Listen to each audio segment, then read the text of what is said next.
Yo, yo, yo, this is candibknittin. I'm Candy B, and I be knitting. And today I have just a mixed bag of things to show you. Mostly, we're going to get into a lot of socks, actually. But first, I want to show y'all, since these will be leaving my house by the time I see y'all again, I have these. And these are the coasters slash mug rugs I'm knitting as gifts for my coworkers. And so these are a collection of patterns. I'll put them in the link, and I'll make a link in the description box. But I have got these out of a knitting magazine. There's a bunch of different circular patterns to make trivets and coasters. And I have 4 coworkers I'm knitting for, and so I'm making 2 each. So here it goes. 3 of them. And here's another one. And the reason that they're like this, I washed them and dried them because I wanted them to be felted. And then once they came out of the dryer, they were like all crinkled up, and so I just laid them flat and spritzed them with some water so that they're nice and neat when I gift them. And this is hand spun yarn. This is the first fleece I bought at Maryland Sheep and Wool like 3 years ago, and this was spun on my drop spindle. And at a certain point, one of my biggest pet peeves, I do not like knitting the same thing repeatedly, and so I had 5 coasters done, and so I decided to pivot, and I started just doing some squares. And so this one is the pattern that'll be linked below, but then this one I just started casting on 25 stitches on size 10 needles and knit, and just kind of kept folding in half until it was about a square. And then when I blocked it out, I made sure it was nice and square. And here's another one.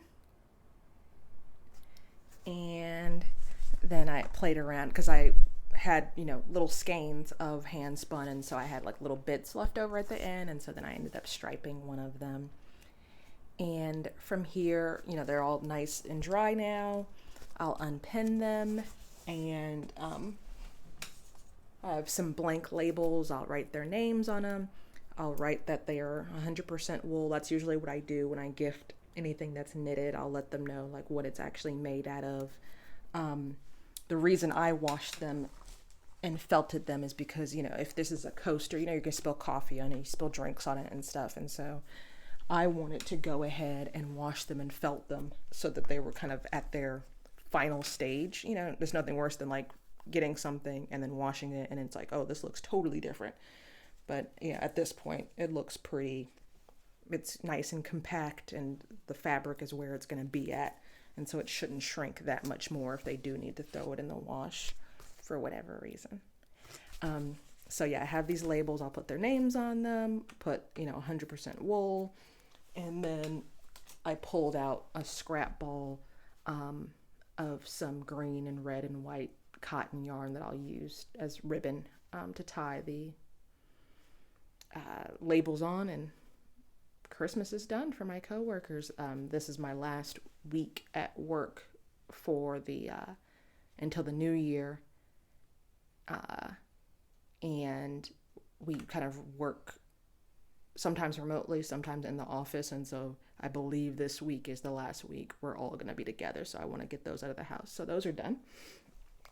The next thing I want to show y'all, speaking of becoming the end of the year, I've been looking back. I have a journal that I write in to keep track of, my works in progress, shopping list, things I'm thinking about, leading into, I write my goals for the year, or just whenever I have things I want to work on. And so at the beginning of the year, I made notes of things I wanted to work on for this year. And I'm looking back at it now because we're almost at the end of 2024. We're in December 2024.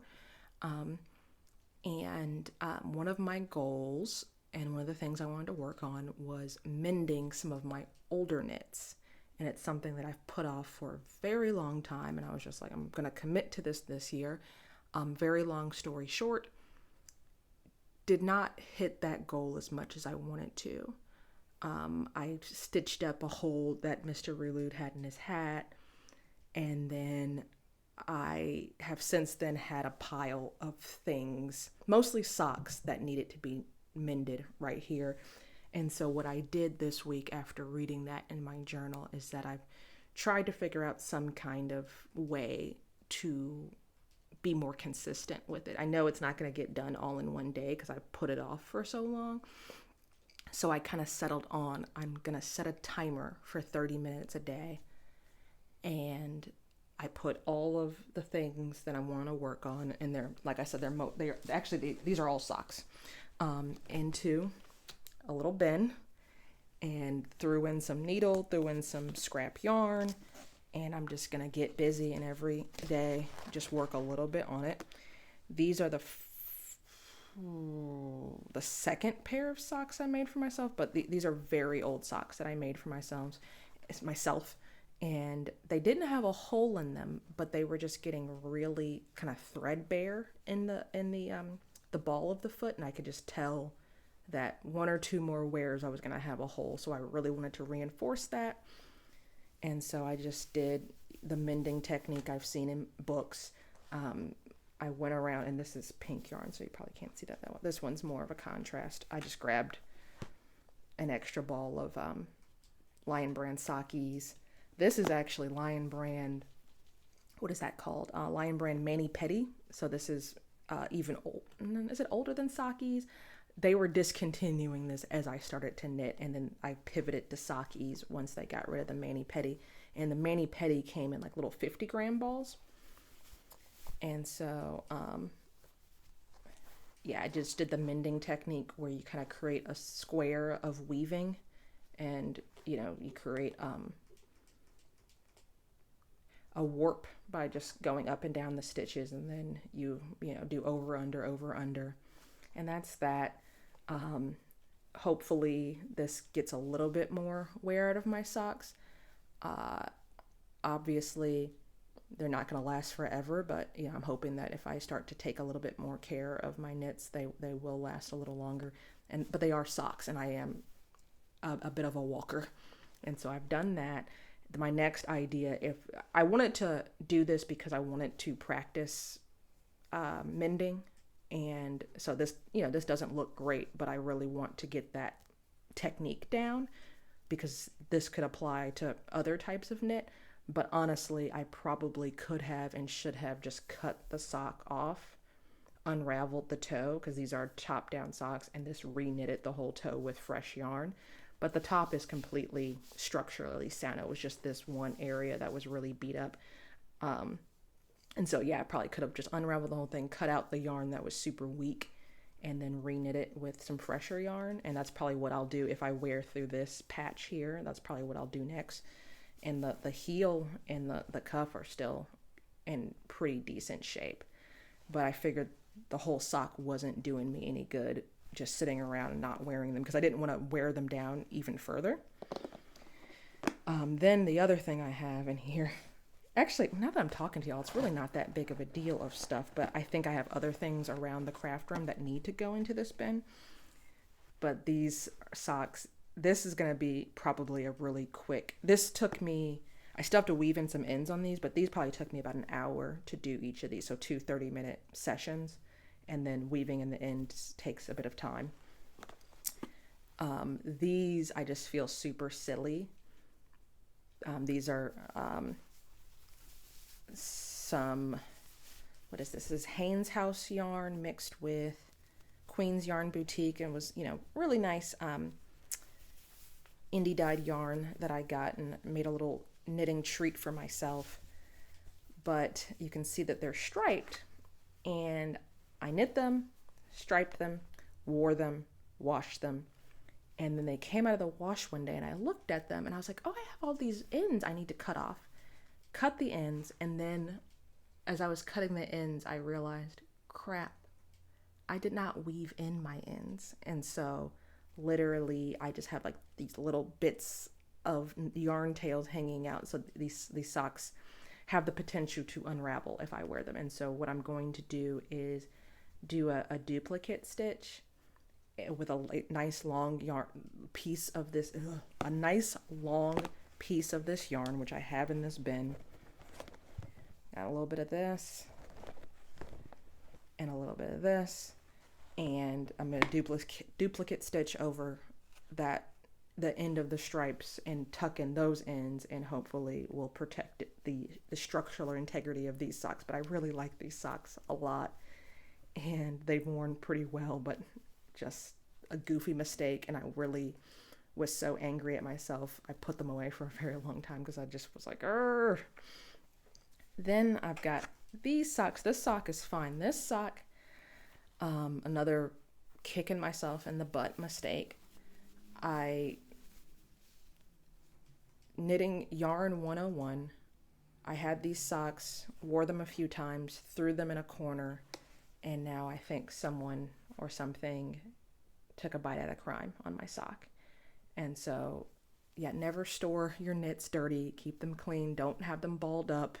Don't leave them around because there's moths and carpet beetles and all kinds. I don't really know who or what the culprit was. And maybe it got snagged on something, but it certainly looks like something got to it. And yes, those kinds of bugs are attracted to sweaty, stinky socks. So not good on my part. And so I'm going to have to take the time to patch that up and store my socks a little bit better. Don't leave them in the corner of the carpet.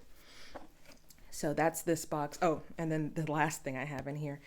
These are from a 3-pack of commercial socks from the Gap that I got a very, very long time ago, but I've always taken really good care of them because they are wool socks. Even before I started to knit, I appreciated the good pair of wool socks. And at the time, they were, certainly the most expensive pairs of socks I owned. And so these socks are probably at least 15 years old at this point, but they are like wearing at the back of the heel, where your shoe rubs against your sock. And so I'm going to see if I can use my knitting skills to patch these up. And then I have a couple of other pairs too. So I'm going to experiment with these and see if I can get just a few more years out of my very old Gap socks. But I was just like, or maybe I can figure out how to knit myself a pair or something like that. But, it would just be a shame because the rest, like I said, the rest of the sock is 100% fine. The toe is intact. The ball, actually this ball is a little bit weak.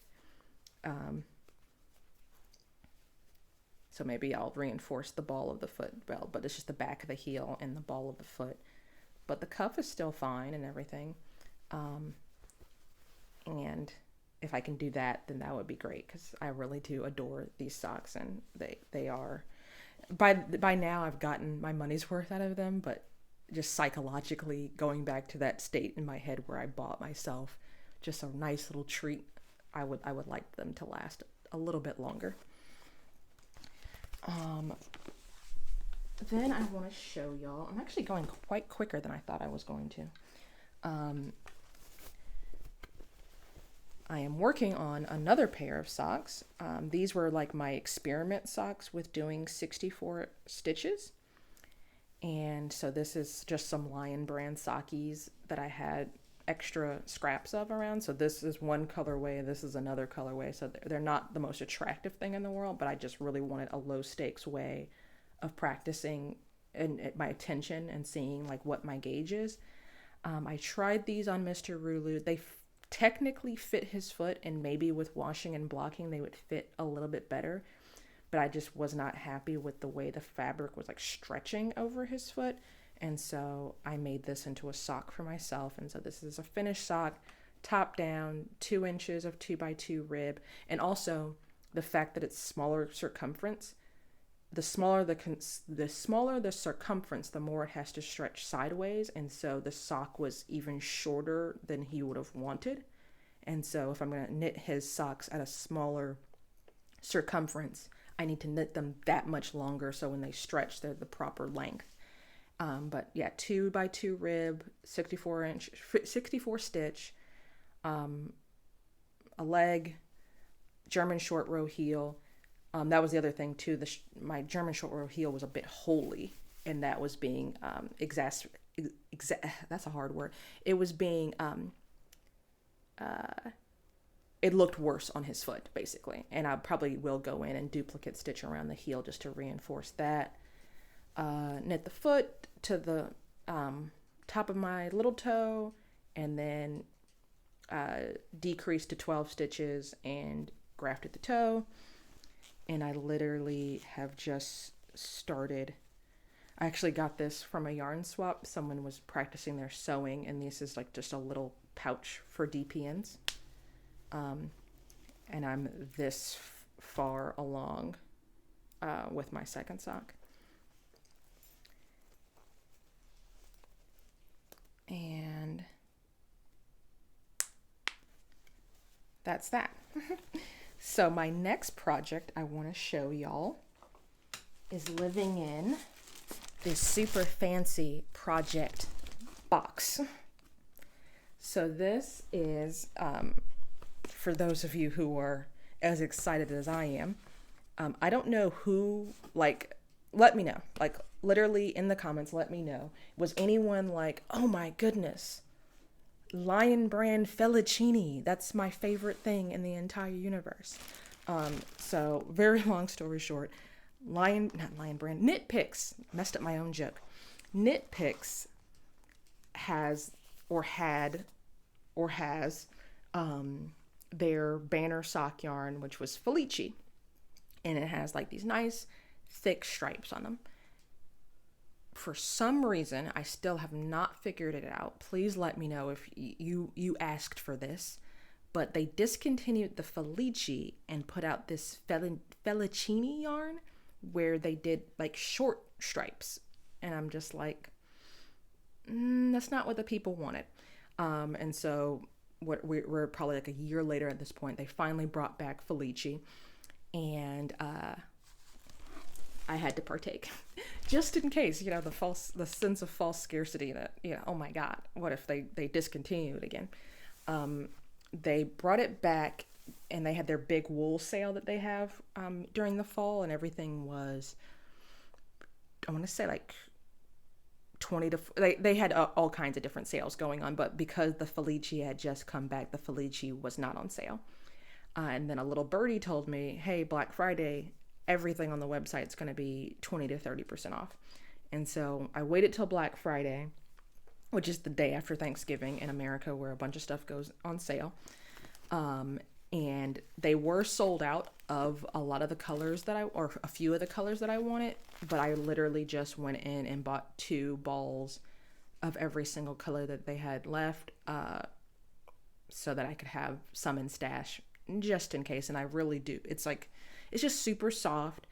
My husband has a pair, and there is a bit of a pilling to them sometimes because they are really, really soft, but I haven't seen him have any issues with like holes or anything like that yet.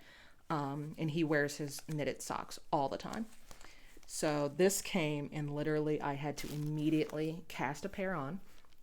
And so this is how far I've gotten. This is going to be for my husband, Mr. Rulud. 72 stitches on size 0 needles. We're going to get to what the pattern is in a second. 1 by 1 rib. We're going into the leg, and it's going to be a pretty long leg because that's what he's been looking for. And this is in the Santorini colorway, which is this blue and white. I'll quickly show y'all the other colorways. This is this is cactus flower. This one is beach cruiser. A lot of them are very even the 2 years ago, the collection I bought, they leaned very much into 70s palettes, which I really like. Sebastian. And so a lot of dusty colors, this color is super 70s. Board shorts. The one I got a couple of years ago was almost video game themed. There was one that was arcade afternoon, and then these are all kind of are beachy, deserty. Then they have this one. Oh goodness, this is SWAK, but it stands for something I can't remember. I think it stands for something with a kiss in it. Sweet as kiss. I don't know. And then this one is another beachy. Oh, this one's called General Store. And so I'm pretty much set for this is pretty much a year's worth of socks for me. So I'm pretty set with sock yarn. And of course I still have a couple of balls of my old Felici, but had to re-up, had to do it. But the technique / pattern I'm using for this sock, as y'all know, this year has been like an odyssey of knitting it started off as trying to knit just 7 pairs of socks for my husband, so he can have a pair of socks every day. And then it became the odyssey of finding the perfect fitting sock. And so my next technique is, this is a book that I've had for quite some time. This is Knit 2 Socks in 1 by Safiyyah Talley. Some of y'all who are YouTube people might know her as the Drunk Knitter.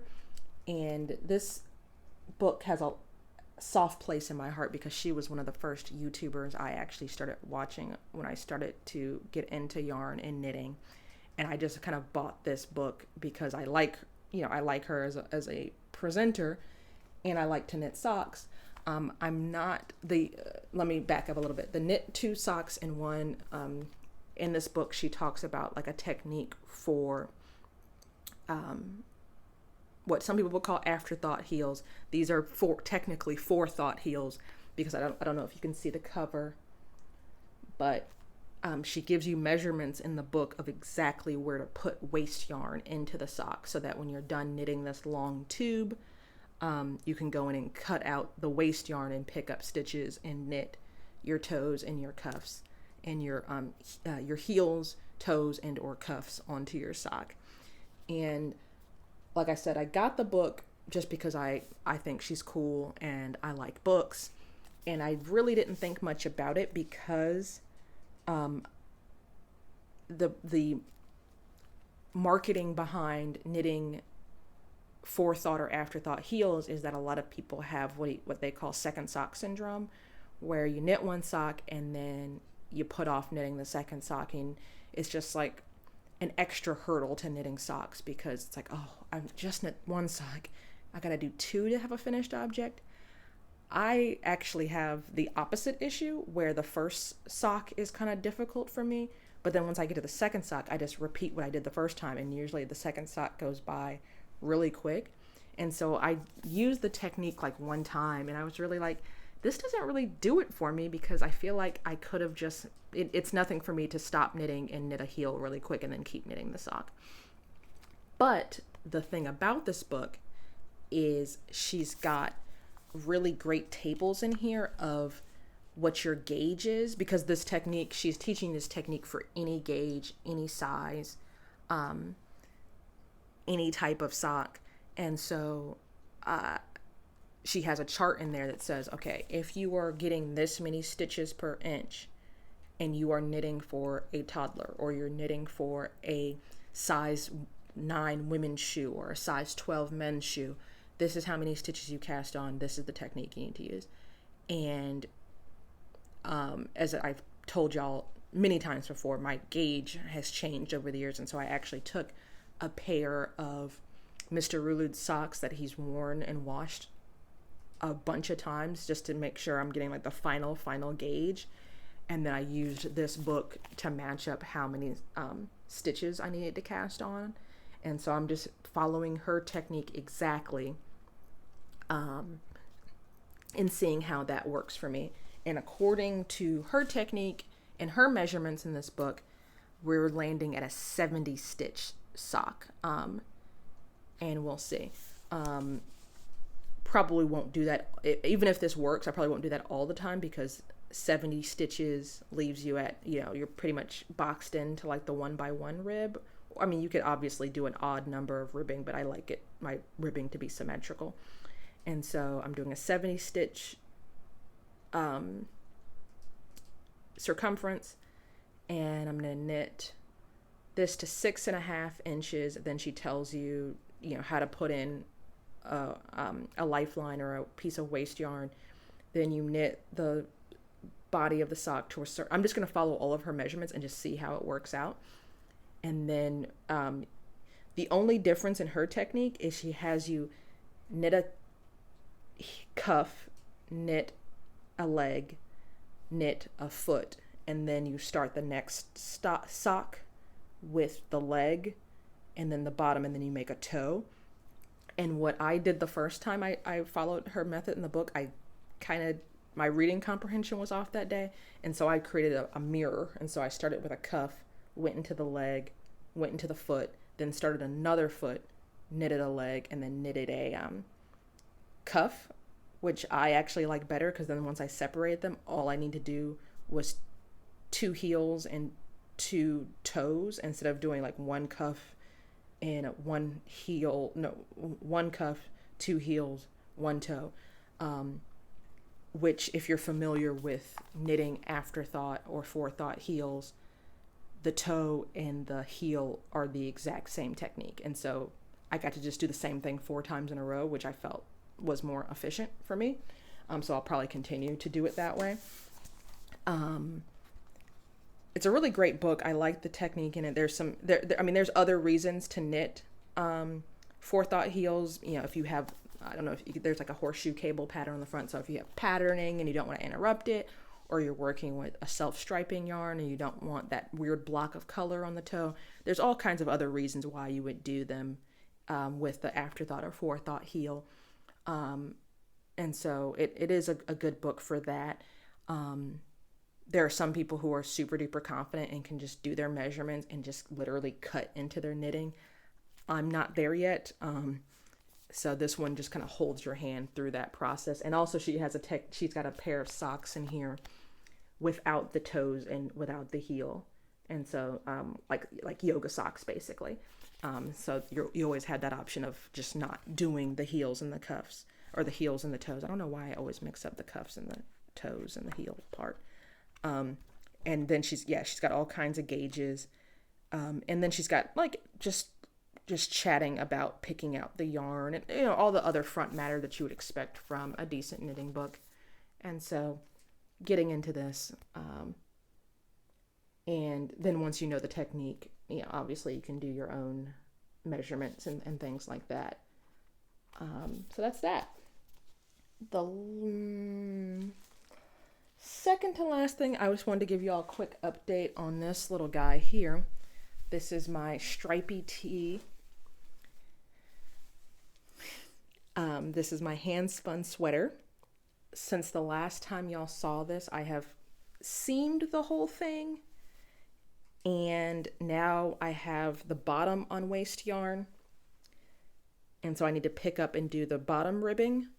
And then I need to pick up the sleeves and do the cuffs for the sleeves. And I'm going to do that with, it's right here. Oh, I'm sitting on it. I got some more Navajo churro that I spun and plied. And so I just need to cake this up, and hopefully this will be enough. I do have more that I could spin, but I'm kind of wanting to finish this project. So I'm just like, I kind of, especially with this kind of like super sheepy yarn, spinning it long draw, I think I lost some yardage in the plying and washing and thwacking process. And so, but I'm also gonna stripe this with more of the colored yarn. I have like the highlighter yellow that I haven't used yet that I'm gonna use in the ribbing. So hopefully that's enough. The other issue too is this band is like, I don't know if you can tell, but you have these like long strips of ribbing that were hanging off the front that you had to sew to the back or seam to the back, and I'm gonna have to undo this and probably knit it a little bit longer and re-seam it because it's like completely like folded under and just looks real janky. And so I'm gonna probably save that for the very end and do that. And then it's like complete, like it's like there's more stitches on the back than there are on the collar, and so it's like causing it to buckle and fold under, so I'm gonna have to fix that. And then guess I'll just show you this real quick and then I'll wrap it up. I've had this bug to knit a bunch of just scrappy hats, worsted weight and chunky weight, and so I have since just filled up a basket, and this is gonna be just like whenever I need to make a hat, I'm gonna grab out of this basket and do some stash busting, do some charity knitting, and yeah, get rid of some of this yarn.